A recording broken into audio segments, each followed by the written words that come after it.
नमस्कार दोस्तों, मैं सोनाक्षी दीक्षित अविरल टाइम्स में आप सभी का स्वागत करती हूं। संयुक्त राष्ट्र सुरक्षा परिषद में पाकिस्तान ने एक बार फिर कश्मीर का राग अलापा। इसे लेकर भारत ने उसे लताड़ लगाई है।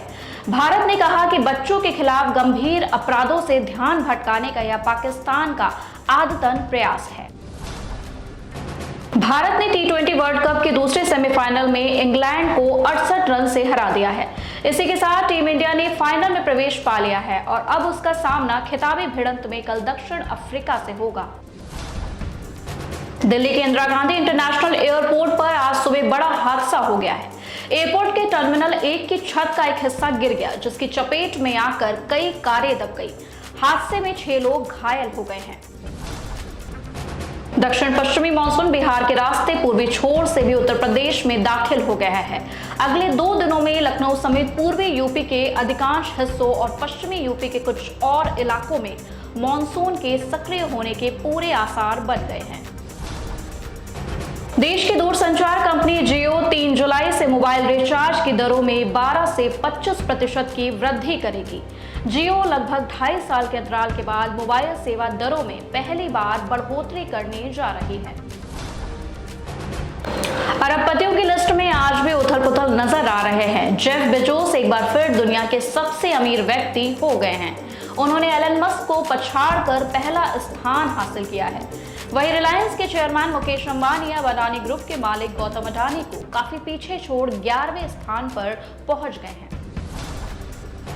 हुंडई ने नए ट्रेडमार्क को फाइल कर दिया है, जिससे ये अंदाजा लगाया जा रहा है कि कंपनी अपनी सीएनजी कारों में डुअल सिलेंडर टेक्नोलॉजी का इस्तेमाल करने वाली है।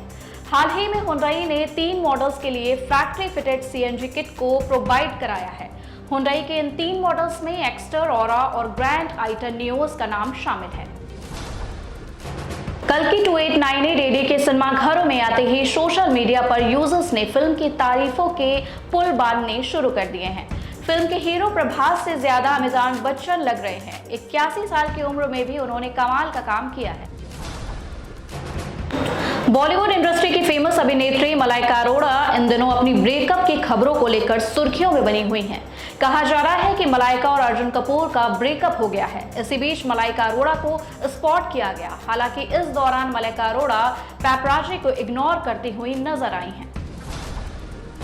बिग बॉस OTT 3 का घर विवादों से भरा हुआ है। अब इस घर में एक ऐसा विवाद उभरता हुआ नजर आ रहा है जो घर के बाहर का है। दरअसल बिग बॉस OTT 2 के विनर एल्विश यादव ने शो के कंटेस्टेंट साई केतन लव कटारिया के बीच हुई अनबन के बाद साई केतन को कड़ी चेतावनी दी है।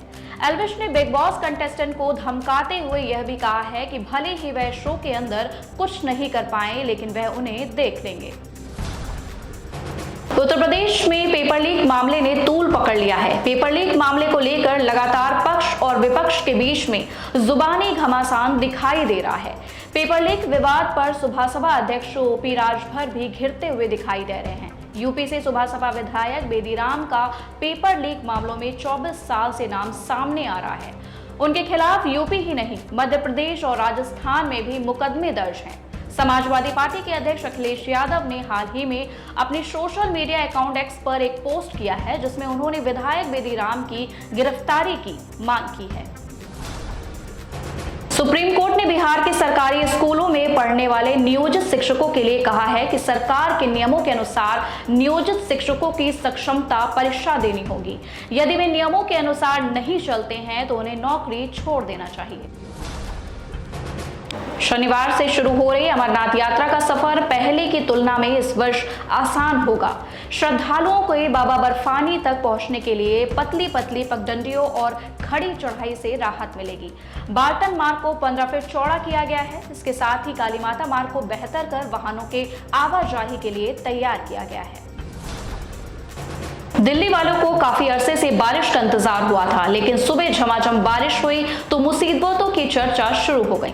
सड़कें दरिया बन गई, अंडरपास में पानी भरने से गाड़ियां फंस गई, नेशनल हाईवे तक पर पानी जमा हो गया। बारिश इतनी हुई कि इसने नया रिकॉर्ड कायम कर दिया। जून में इतनी ज्यादा बारिश ने 88 सालों का रिकॉर्ड तोड़ दिया है।